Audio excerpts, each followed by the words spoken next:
सबैभन्दा पहिले तपाईले आफ्नो क्रोम ब्राउजरमा गएर क्रोम ब्राउजर ओपन गर्नुपर्ने हुन्छ। त्यसपछि तपाईलाई चाहिँ यस्तो पेज ओपन हुन्छ। यस्तो पेज ओपन भइसकेपछि सबैभन्दा माथि सर्च बक्समा गएर चाहिँ SLAZZER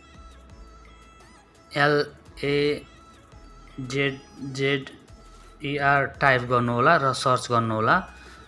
त्यो गरिसकेपछि तपाईलाई यस्तो पेज ओपन हुन्छ। यस्तो पेज ओपन भइसकेपछि तपाईलाई चाहिँ सबैभन्दा माथि एउटा चाहिँ वेबसाइट आउँछ स्लेजर को, त्यसमा चाहिँ क्लिक गर्नु होला। त्यो क्लिक गरिसकेपछि तपाईलाई एउटा चाहिँ अपलोड इमेज भन्ने एउटा चाहिँ एउटा देखाउँछ। अपलोड इमेजमा चाहिँ तपाईले थिच्नु होला। त्यो थिचिसकेपछि तपाईले यसमा चाहिँ आफ्नो इमेज चाहिँ सिलेक्ट गर्नुपर्ने हुन्छ। जुन इमेजको पछाडिको ब्याकग्राउन्ड तपाईले हटाउन चाहनुहुन्छ त्यो इमेज चाहिँ यसमा सिलेक्ट गर्नु होला। म चाहिँ यसमा सिलेक्ट गर्छु।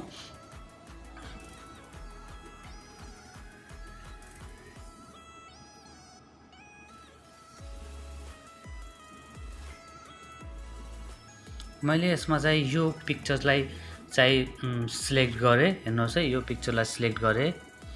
यो पिक्चरलाई सिलेक्ट गरिसकेपछि तपाईको अपलोडिङ भन्ने एउटा चाहिँ बिस्तारै खुल्दै गर्छ।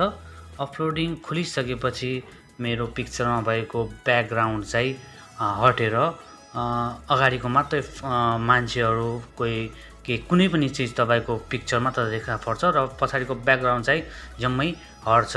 र त्यसपछि हामीले चाहिँ यसलाई डाउनलोड गर्नुपर्ने हुन्छ।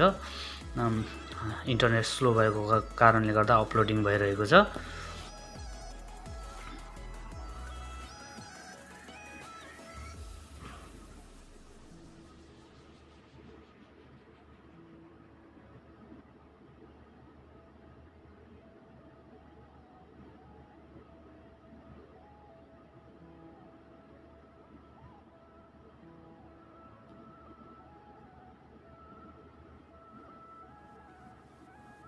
हेर्नुहोस् है, भइसकेको छ। तर देखाउन चाहिँ बाँकी छ। यसमा चाहिँ इन्टरनेट स्लो भएको कारणले चाहिँ अहिले देखाइरहेको छ। हेर्नुहोस्, पछाडिको ब्याकग्राउन्ड चाहिँ तपाईको जम्मै हराइसकेको छ र अगाडिको मात्र यसमा चाहिँ पिक्चरहरु देखा परेको छ। र यसलाई चाहिँ अब यसको ब्याकग्राउन्ड चाहिँ कस्तो रहेछ र अहिले हटेको पिक्चर चाहिँ देखिने रहेछ भनेर तपाईले चाहिँ हेर्न चाहनुहुन्छ भनेपछि यसमा लेफ्ट साइडमा लेखेको बिफोर हेर्नुहोस् है। बिफोरमा चाहिँ तपाईले क्लिक गर्यो भने यसको ब्याकग्राउन्ड देखिन्छ। यो ब्याकग्राउन्ड चाहिँ यस्तो देखिएको छ।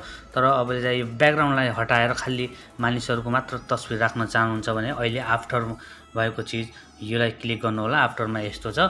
त्यसपछि चाहिँ हामीले चाहिँ यो पिक्चरलाई चाहिँ हाम्रो ग्यालरीमा सेभ गर्नको लागि चाहिँ यो यता डाउनलोड लेखेको मा क्लिक गर्नु होला। डाउनलोडमा क्लिक गरिसकेपछि तपाईको मोबाइलमा चाहिँ यो पिक्चर चाहिँ डाउनलोड हुन्छ।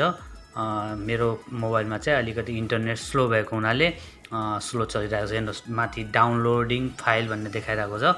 डाउनलोडिङ फाइल देखाइसकेपछि केही मिनेटको अन्तरालमा तपाईको मोबाइलमा चाहिँ यो पिक्चर डाउनलोड भइसक्छ।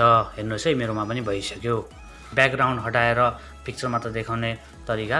यस्तै भिडियो फेरि ल्याउने आशा गर्दै तपाईहरुमाझ बिदा लिन चाहन्छु। खुश रहनुहोस्, खुशियाँ बाँड्दै रहनुहोस्। जय नेपाल।